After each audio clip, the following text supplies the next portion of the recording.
Hello everyone, I am very glad that you're joining this story. Subscribe, like, and comment. Enjoy the story, smile more often.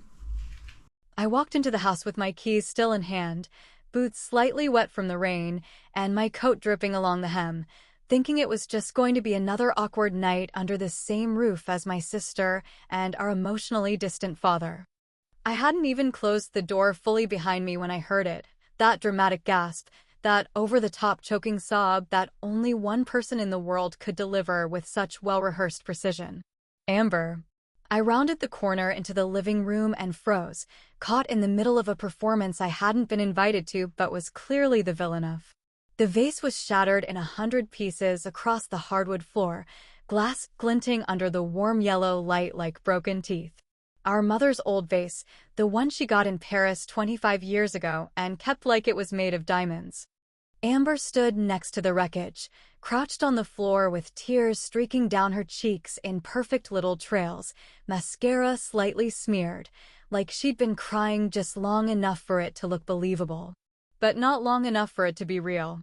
Then came her voice, trembling and soft, but loud enough for Dad to hear from the hallway. "I didn't mean to say anything," she whispered, looking up at me like I'd just kicked her dog and laughed about it.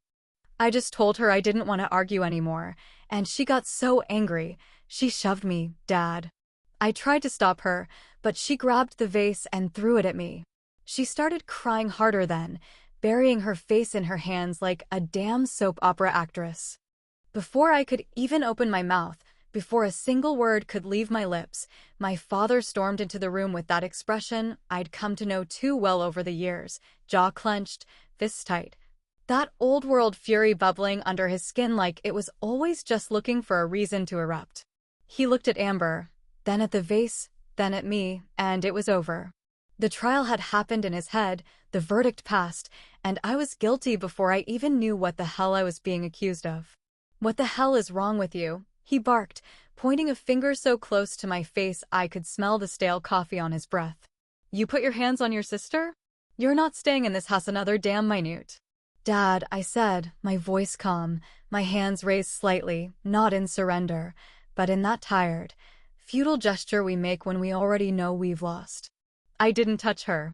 "She's lying. Look at her, for God's sake. She's not even bruised." That vase was probably already broken before I walked in. "She's crying her damn eyes out, Claire," he snapped, cutting me off like my words were just static noise. "You think I don't know my own daughter?" And that was the moment right there, that exact sentence, that punched me harder than any accusation Amber could have thrown my way. "You think I don't know my own daughter?" Except he didn't. Not really. Not the way I needed him to. Not the way a father should.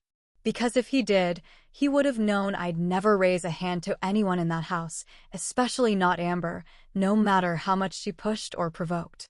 He would have known the only thing I'd ever broken was my own damn back trying to keep peace in a house that never wanted it in the first place.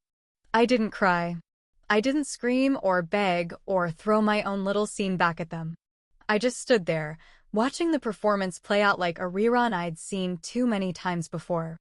And when Amber looked up at me, mascara still clinging to her lashes like a prize she'd earned, she smiled. Not a soft smile. Not an innocent smile. A smirk. Cold, smug, victorious. And then she said it, low, under her breath, so only I could hear it. "Good luck, loser." I think that was the exact moment I stopped caring whether anyone believed me or not. I didn't defend myself. I didn't shout about the injustice. I just looked at her, then at my father, then at the mess on the floor that had somehow become the stage for my exile. And I said, okay, that was it. Just that. No bitterness in my voice, no fury behind my eyes. Just the simple truth that I was done fighting battles where the outcome had already been decided. I walked upstairs, packed a bag in under 10 minutes, grabbed my coat, and walked out of that house like I was walking away from a funeral I didn't need to attend anymore. But here's the thing, they thought that was the end. They thought they'd silence me, discarded me, pushed me back into the shadows where I'd quietly stay and nurse my wounds in some corner of forgotten family history. What they didn't realize was that something had cracked open in me that night, not just pain, but clarity. I wasn't broken. I was free. And if they thought I was going to disappear quietly, they hadn't been paying attention to who I really was. I didn't get in my car right away. I stood outside for a moment, letting the cold air hit my face, letting the silence settle deep into my bones like steel. Then I pulled out my phone. Not to call a friend. Not to cry to anyone. I opened a folder I hadn't looked at in months, a folder I'd built over time, piece by piece, not knowing when I'd need it, just knowing someday I would. And that someday had finally arrived. The motel room smelled like cheap air freshener and leftover disappointment. That combination of chemical citrus and cigarette smoke soaked so deep into the wallpaper it felt like even the paint was tired of pretending everything was fine. The kind of place where the remote barely worked, the sheets felt older than you were, and the walls were so thin you could hear the guy in the next room coughing like he'd been smoking since the Nixon administration. But it was quiet, it was mine, and most importantly, it wasn't home. I dropped my bag on the sagging bed and stared at the ceiling like it might offer me some kind of answer to the question that kept buzzing in the back of my mind like an angry hornet. How the hell did I let it get this far?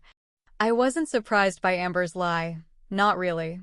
The part that burned wasn't the lie itself, it was how easily it slid off her tongue, like it was rehearsed, like she'd been waiting for just the right moment to twist the knife and watch me bleed.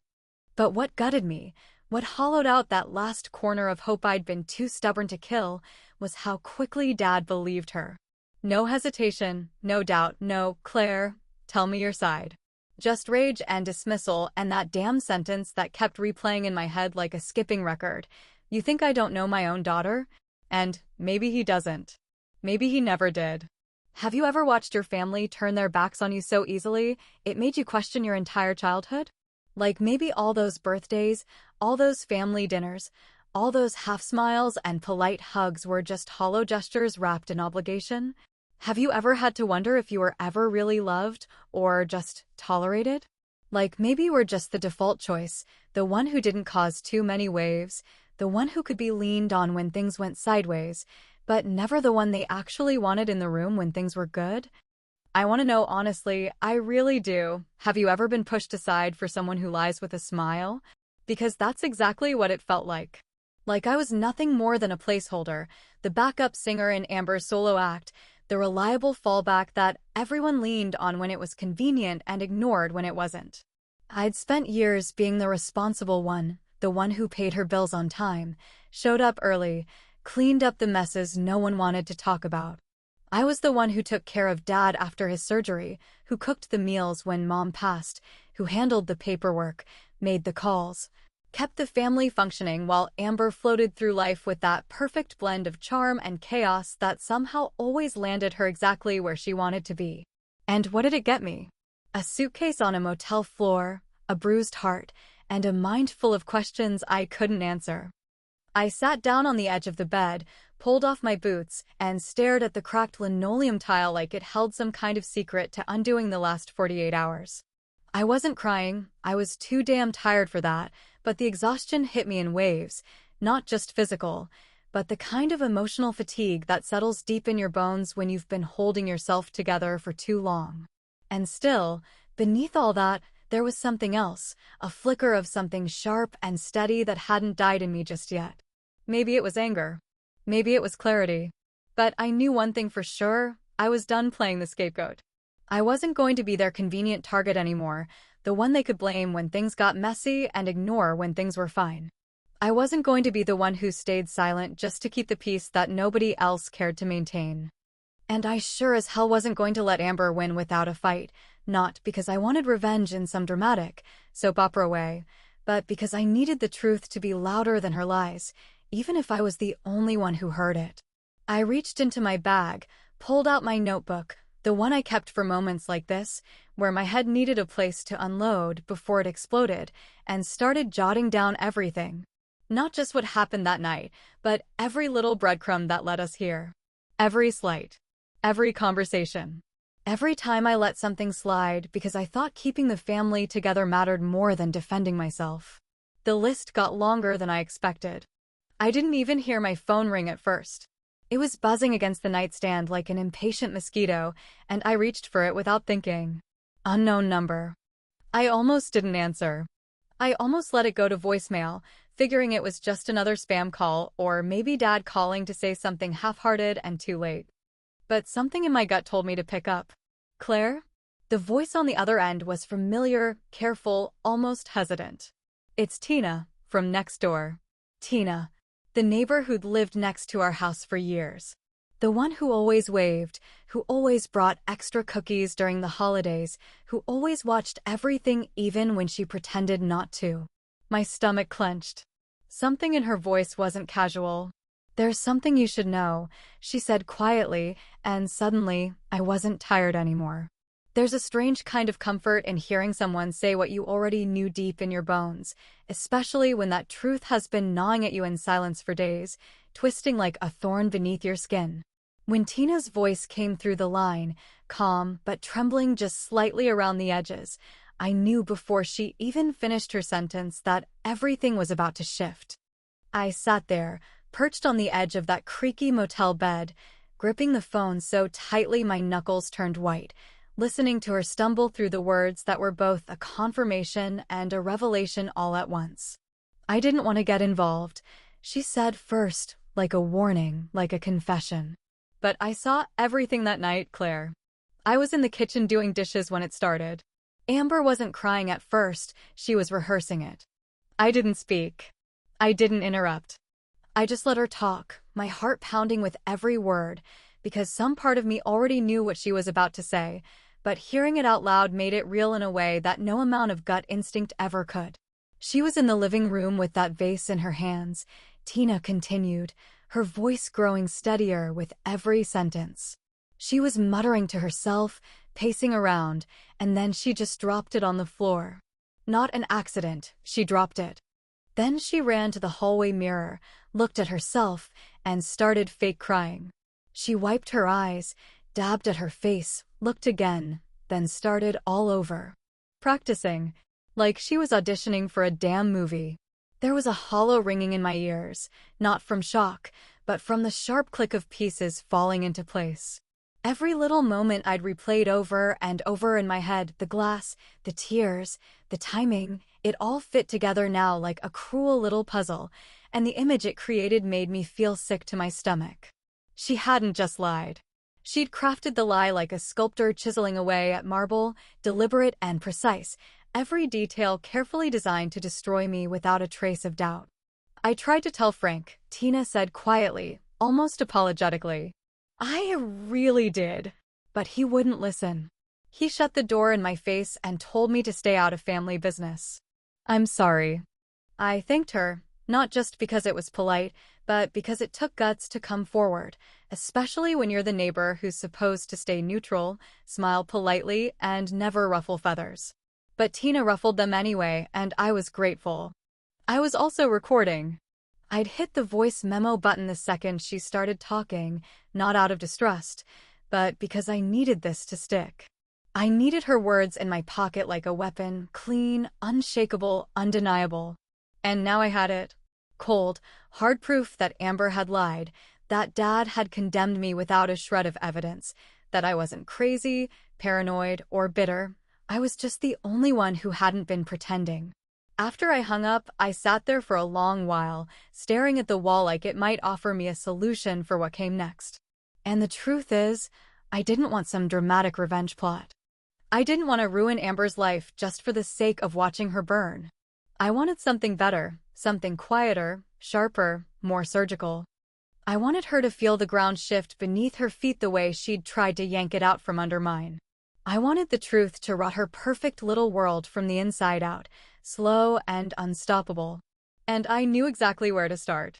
Amber had always been smug, but lately she'd been reckless, boasting to her friends about how she finally got that bitch out of the way, laughing behind my back like I was just a footnote in her grand success story. I'd seen the photos she posted, the captions dripping with fake innocence, the way she paraded herself as the peacemaker who'd endured so much while never once acknowledging what really happened. But there was one person who still believed every word she said, Todd, her unsuspecting fiancé, the man she'd managed to wrap around her little finger with just enough sweetness and charm to keep him blind. And that's when the idea came to me, not as a flash of brilliance, but as a slow, simmering certainty. If anyone deserved to know the truth, it was him. Not because I cared about saving him from her lies, but because watching her perfect engagement collapse from the inside would sting her in a way that no slap or screaming match ever could. Todd was her prize, her leverage, her safety net, and I was about to cut the rope. I picked up my phone again, scrolled through old messages until I found his number, and typed out a text so calm, so casual, it almost made me laugh. Hey Todd, got a few things you might want to know. Can we grab a coffee this week? Just you and me. I hit send and stared at the screen, waiting for those 3 little dots to appear, the ones that would tell me he was typing, that he was curious, that the door was opening. And when they did, I leaned back against the headboard with a slow smile, because I knew then what Amber hadn't figured out yet. Sometimes karma doesn't come with thunder. Sometimes it comes with a latte and a conversation that changes everything.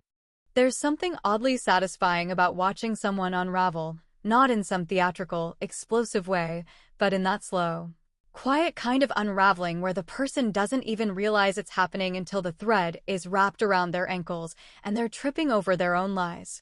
That's exactly the energy I carried with me when I walked into that little corner cafe to meet Todd. I hadn't seen him in months, not since Amber's engagement party, where I'd smiled politely and said congratulations while swallowing the bile rising in my throat as she beamed next to him like she'd just won a damn pageant. He looked surprised when he saw me waiting at the table, but not suspicious. That was the key: keep it calm, keep it casual, keep it just this side of friendly. Claire, he said, that easy charm in his voice, the one I'd always thought was wasted on someone like Amber. Didn't expect to hear from you. I smiled, just enough to keep things light. Yeah, figured it's been a while.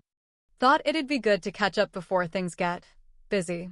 He sat across from me, ordered a coffee, and asked how I'd been. I gave vague answers, nothing dramatic, nothing that would set off alarms. Just small talk about work, life, the weather, filler words, background noise. But underneath every word I spoke was a current of intention, steady and deliberate. I knew I couldn't just dump the truth on him like a bucket of cold water, not if I wanted it to stick. No, I had to make him find it himself. Make him start to question her. Because the moment doubt creeps in, it starts spreading like a crack in glass, and all I needed was that first little fracture. I started gently, almost carelessly. Amber must be keeping you busy these days, I said, stirring my coffee without looking up. She's always got something going on. Honestly, I don't know how she does it. He chuckled and nodded. Yeah, she's definitely high energy. I let the silence stretch for a second before I tilted my head. You know, she's always had this way of bending time. Like, you'd ask her what she was doing last week, and somehow her story changes depending on who's asking. He raised an eyebrow. Not suspicious yet, but curious. What do you mean? Oh, nothing, I said quickly, waving it off like it didn't matter. Just funny how she told Dad she was with you last Friday, but then mentioned to me she was out with her college friends. I guess I'm just getting forgetful. His expression changed then, just slightly, but enough. A flicker of something behind his eyes, like a door creaking open in the back of his mind. I didn't press it. I didn't need to. I knew he'd chew on it later when he was alone, maybe ask a question or two, maybe start replaying his own conversations with her in a different light. We finished our coffee, exchanged a few more pleasantries, and I gave him a warm, casual goodbye like nothing unusual had happened. But as I walked away, my heart was beating fast, not from nerves, but from certainty. I'd planted the seed, and now I just had to wait for it to grow. Later that evening, I sat in the motel room with the lights dimmed and my laptop open, eyes scanning through the old photos and messages I'd collected over the years, pieces of Amber's carelessness that she thought no one had noticed. Pictures of her with a man who definitely wasn't Todd, taken at a bar just outside of town, arms draped around each other like they didn't have a care in the world. A few selfies she'd stupidly left in our shared cloud folder years ago. Text messages with dates and times that didn't match her stories. I bundled it all into a folder, printed what I needed, and slid it into a plain envelope with no return address. But I wasn't done yet. I opened a new email account, anonymous and untraceable, and forwarded the voice recording from Tina's call, the one where she described everything Amber had staged, from smashing the vase to faking the tears. I didn't sign it. I didn't explain. I just titled it, "You Deserve to Know." That night, as I sat curled under a scratchy motel blanket with the sound of wind whistling through the window frame, I imagined Todd sitting on his couch with his laptop open, reading the transcript, listening to the audio, and trying to reconcile it with the woman he thought he was going to marry. I imagined Amber noticing the shift before she even knew what caused it, how he'd start asking different kinds of questions, watching her more closely, pulling back when she tried to touch him. That's the thing about people like her, they're good at charm, but they don't know how to handle suspicion. They panic, they over-explain, they trip on their own stories. And when the lie starts unraveling, they unravel with it. The next morning, Todd received the envelope I'd mailed the day before, thick, unmarked, and heavy with the kind of truth that leaves no room for denial. I could picture the moment he opened it, pulled out the photos, recognized the man in them, and realized that everything he'd believed was just a story Amber sold him with a smile. And I didn't need to be there to see it. Because some things don't need an audience.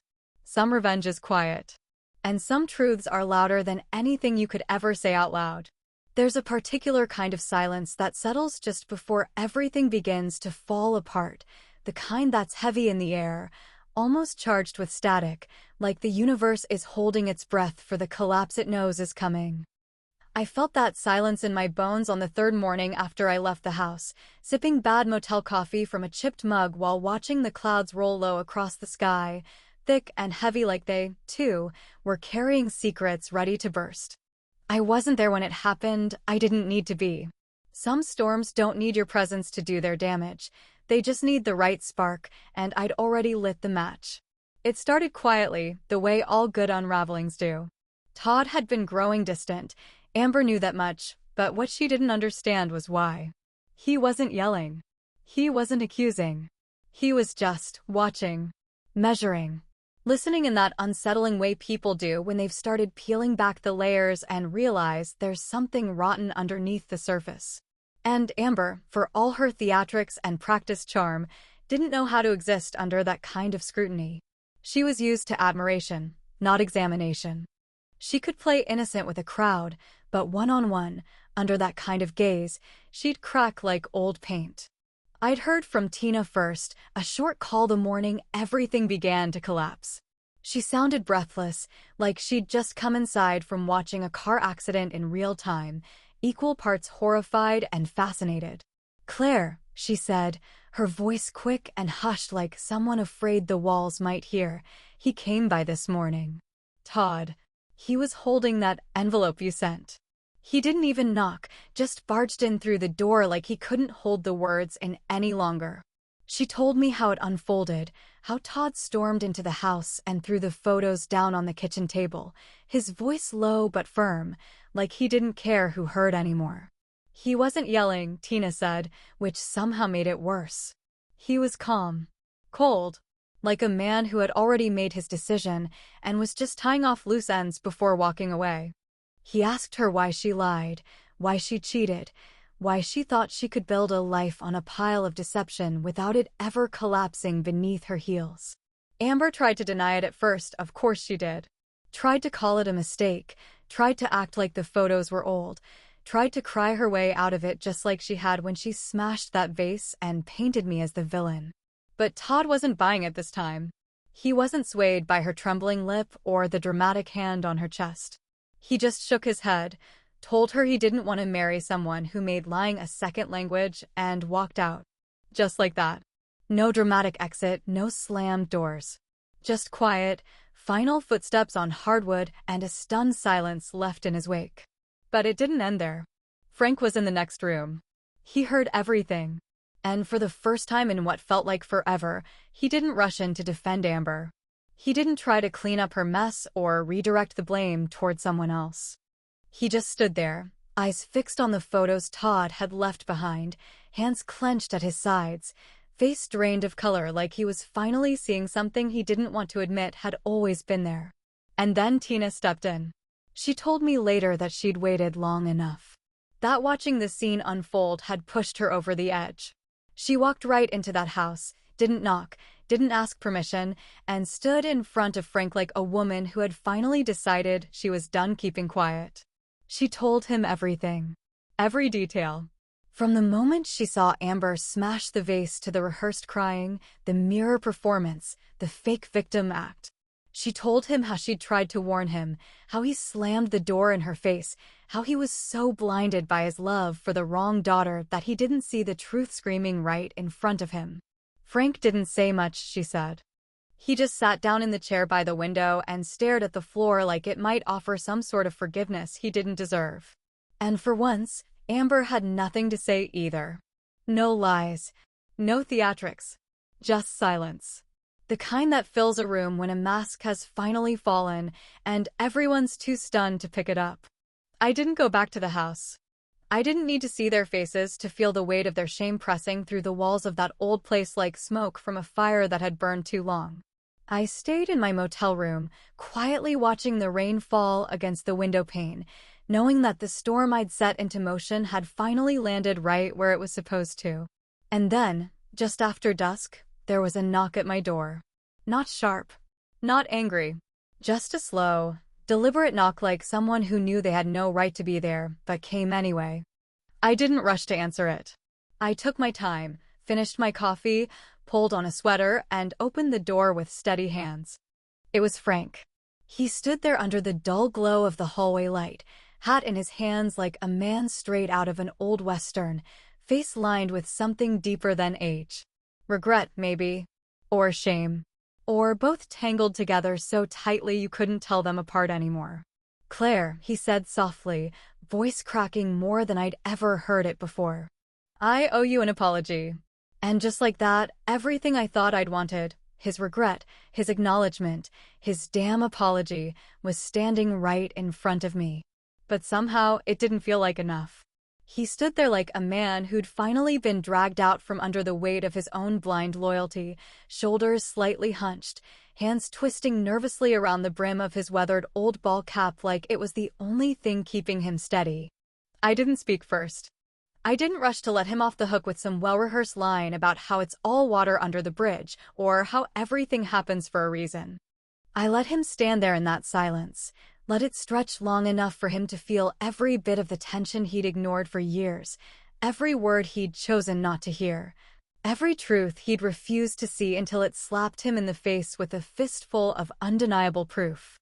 "Claire," he said again, softer this time, as if the first attempt hadn't landed right, like maybe repeating my name would pull me back into the version of myself that used to bend over backwards just to be heard by him. But that version of me was gone, buried somewhere between a smashed vase and a motel room filled with silence and self-respect. I didn't say his name. I just nodded once, a small gesture that said, "Go ahead, let's see what you've got to say now." "I was wrong," he said, voice cracking like old floorboards, eyes flicking toward the peeling wallpaper behind me because it was easier than looking me in the face. I didn't want to believe she could do something like that. I didn't think I needed to question her. I thought I knew my daughters. That last sentence nearly pulled a bitter laugh from my throat, but I swallowed it down like I had so many times before. It was too late for cheap poetry. He didn't know his daughters, not the way he claimed to. He knew the version of Amber she sold to him in pretty little packages, with sweet smiles and selective truths. He knew the Claire he built in his mind. Difficult, cold, stubborn, ungrateful. But he never knew the real me, never wanted to dig beneath the surface long enough to see what I was holding back just to keep this family from imploding. Until now. "I see it now," he said, finally meeting my eyes, his voice low and tired, like it had taken everything in him just to admit what had been obvious for years. "I see what she did. What I let her do." I didn't answer right away, didn't fill the silence with absolution. I stood there, arms crossed loosely over my chest, not out of defensiveness, but out of habit. I had nothing left to prove. Nothing left to fight for. The war had already been fought, and the battlefield was scattered with truth in every direction. He could pick it up or step over it. It wasn't my responsibility anymore. "I'm sorry," he said, the words finally landing, heavy and honest, and for the first time in my life, I believed him. But I also knew something else. Some apologies don't fix what's broken. They just name the damage. And naming it doesn't glue it back together. "I know," I said quietly, not cruelly, not coldly, just honestly.